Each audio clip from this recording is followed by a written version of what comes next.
এত গরম কেন? সুন্দর করে কতগুলো মূর্তি এই জায়গাটা একটা। হ্যালো ফ্রেন্ডস, এআইজিতে আজকে কোনো কাজ না থাকায় আমরা কিন্তু বেরিয়ে পড়লাম হায়দ্রাবাদ শহরটি ঘুরে দেখার উদ্দেশ্যে। তো আমরা এখন আজকে প্রথমে যেখানে যাব সেই জায়গাটি হলো হায়দ্রাবাদের একটি বিখ্যাত জগন্নাথ মন্দির আছে, সেই মন্দিরটি। হ্যালো ফ্রেন্ড, আমরা এখন যাচ্ছি হায়দ্রাবাদে হচ্ছে জগন্নাথ টেম্পলে। মন্দিরটিতে ঢুকেই যা দেখলাম, মন্দিরটিতে সবাই দৌড়চ্ছে। কিছুক্ষণ পরে যখন আমি এই মন্দিরটিতে প্রবেশ করলাম তখন বুঝতে পারলাম এই দৌড়ানোর আসল রহস্য।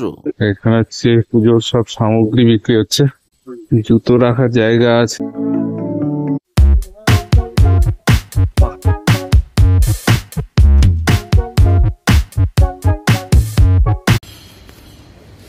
মন্দিরটাতে যাচ্ছি, নিচে পাকাটা জুতা রেখে দিয়েছি, পাকাটা কি গরম, ওর জন্য সবাই দৌড়ে দৌড়ে যাচ্ছে। প্রচণ্ড রৌদ্র একদম নিচে হয়ে গেছে, এখানে 36 ডিগ্রি টেম্পারেচার।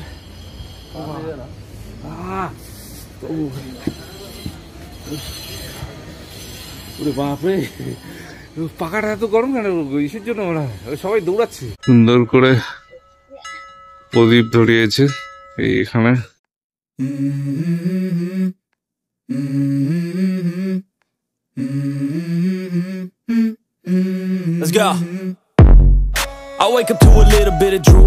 এই জায়গাটা সবাই বসে থাকে, এই জায়গাটা ছায়া, আর পাকাগুলো কিন্তু প্রচন্ড গরম। এই দেখুন মন্দিরের এই চারপাশটা, আর মন্দিরটার কারুকার্য দেখুন, সামনে থেকে দেখাচ্ছি।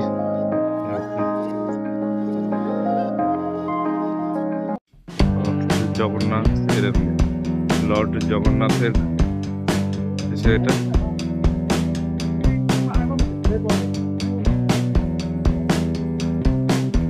একটা ইসে আছে কিন্তু আয়না দেওয়া আছে, আবার এখানে হচ্ছে সিঁদুরও দেওয়া আছে। এখানে সব শাদিশুদাওয়ালাই আতা হয় না, শাদিশুদা যারা বিবাহিত তারা এখানে হচ্ছে এই আয়নাটাতে দেখে হচ্ছে সিঁদুর পরে।